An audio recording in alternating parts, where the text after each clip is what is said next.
આનું ધાવણ ધાવ્યા હોય ને મરદના દીકરા હોય ને તો આડા આવી જાજો. આપણો જયકોસ સુરતમાં બેઠેલા જ્ઞાતિવાદી ધરાવતા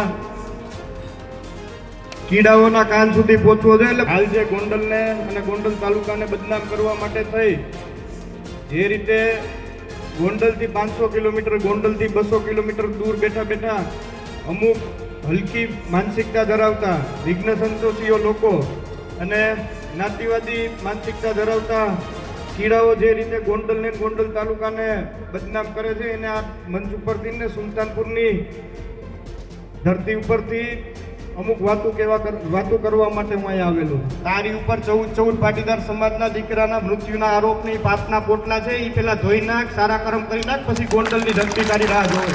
આ ટોળકીને કદાચ યુદ્ધ કરીને કલ્યાણ કરાવવું હોય તો હું ને અલ્પેશ ઢોલરિયા બે ગોંડલમાં જ રહી છે. મારું મકાન આશાપુરા મેઇન રોડ પર ગીતા વિરાન અક્ષરધામ સોસાયટીમાં હું રહું. આવી ટીકા ટિપ્પણી કરીને વિડીયો ગેમની રમત રમતા હોય 200-300 કિલોમીટર દૂરથી વિડીયો મૂકે.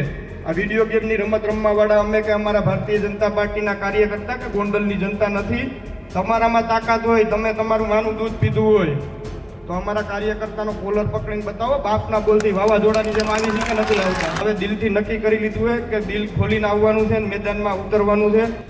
ઈટનો જવાબ પથ્થરથી દેવાનો છે. જેવા દડા ફેંકશે ને એવા છક્કા મારવાની પૂરી તૈયારી. બે હાથ હું અહીંથી બોલીશ. અલ્પેશ કથિરિયા, જિગીસા પટેલ અને મેહુલ બોગરા અને વરુણ પટેલ તમારા બે હાથ ઊંચા કરીને હાય હાયના નારા લગાવવાના છે. બોલો, તાકાતથી લગાવી શકશો? અલ્પેશ કથિરિયા, જિગીસા પટેલ, મેહુલ બોગરા, વરુણ પટેલ.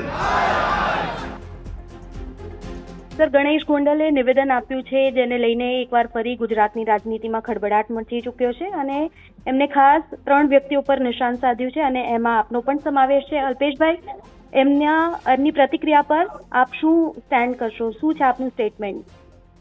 તો પહેલા તો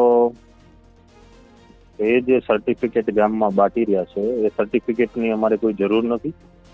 પાટીદાર સમાજના 14 યુવાનો એમને 10 વર્ષ પછી યાદ આવ્યા છે. એટલે એ ઘટનામાં શું અત્યારે જ એમને જરૂર પડી કે 10 વર્ષ પછી એમને સમાજના યુવાનો યાદ આવ્યા. એટલે એ બાબતમાં સમાજે એમને સર્ટિફિકેટ આપ્યું છે, એના સર્ટિફિકેટની કોઈ અમારે જરૂર નથી. બીજી વાત રહી એમણે જે કરી કે ગોંડલની અંદર તમે આવો, માનો દૂધ પીતો હોય ને આ જે બધી એની વાતો છે ખાલી બોલ બચ્ચન છે. આવનારા દિવસોમાં એ જે 5-10 સિક્યુરિટીને બોડીગાર્ડને લઈને ફરે છે એમ નહીં, પણ એકલા અમે વગર સિક્યુરિટીએ ગોંડલમાં જશું. ગોંડલના ચોકમાં, ગોંડલની બજારમાં અને ગોંડલમાં જે જગ્યાએ કે છે એ જગ્યા પર અમે જશું. અને ગોંડલ એ ભગવતી કુમારસિંહજી રાજાએ પ્રસ્થાપિત કરેલું ગોંડલ છે, નહીં કે કોઈ એક પરિવારને સોંપેલું ગોંડલ કે કોઈને બાપની પેઢી નથી કે જાગીર નથી. અમે વટથી ગોંડલમાં જશું. લાગે છે આવનારા દિવસોમાં આ વિવાદ છે વધારે ઉગ્ર થઈ શકે છે, કારણ કે આ સ્ટેટમેન્ટ જે આવ્યું છે આના પડઘા પણ પડશે થોડા દિવસોમાં. કોઈ વિવાદને કોઈ સ્થાન જ નથી ને. કોઈ વ્યક્તિ એમ કેમ કહી શકે કે આ વિસ્તારમાં કોઈ આવું નહીં, આવું બતાવવું. વિસ્તાર થોડો કોઈને બાટી દીધો છે. ગુજરાતમાં જ ગોંડલ છે ને. ગોંડલ કોઈ અલગ સ્ટેટ છે એના નામે કરી દીધું છે. કોઈ પણ વ્યક્તિ જઈ શકે છે, ગમે ત્યાં જઈ શકે છે. એટલે જે એમના જે ભયને પરનો માહોલ છે એ ભય જ અમારે દૂર કરવો છે ને. ગોંડલના 18 વર્ણના મગજમાંથી એ ભય અમે કોઈ પણ સંજોગે દૂર કરીને રહેશું. ઓકે, આપના સાથીદારો જિગીશાબેન પટેલ અને મેહુલભાઈ બોગરા ઉપર પણ તેમને નિશાન સાધ્યું છે. સુરતમાં પણ થોડા સમય પહેલા આપ લોકો એકત્રિત થયા હતા અને ત્યારબાદ જ કદાચ આ નિવેદન સામે આવ્યું છે ગણેશ ગોંડલનું, એવું લાગી રહ્યું છે. શું કહેશો એ મુદ્દા પર? એ જે સુરતમાં સભાનો જે કાર્યક્રમ હતો 100-150 જણની પ્રાઇવેટ મિટિંગ હતી અને એ જે મિટિંગ હતી એ સ્વર્ગસ્થ વિનુભાઈ સિંગાળાની પ્રતિમા સ્થાપન કરવાની મિટિંગ હતી. અને એ મિટિંગમાં જે વાતો હતી એ વાતો દોહરાવી છે. એનાથી એને કોઈ ફરક નથી પડતો. એના બદલામાં જે સુલતાનપુરમાં ચૂંટણી સિવાય લોકો દેખાતા નથી, ત્યાંના લોકોએ પણ કીધું કે ચૂંટણી પછી આ સુલતાનપુરમાં પહેલી વાર આવી કોઈ મિટિંગ થાય છે.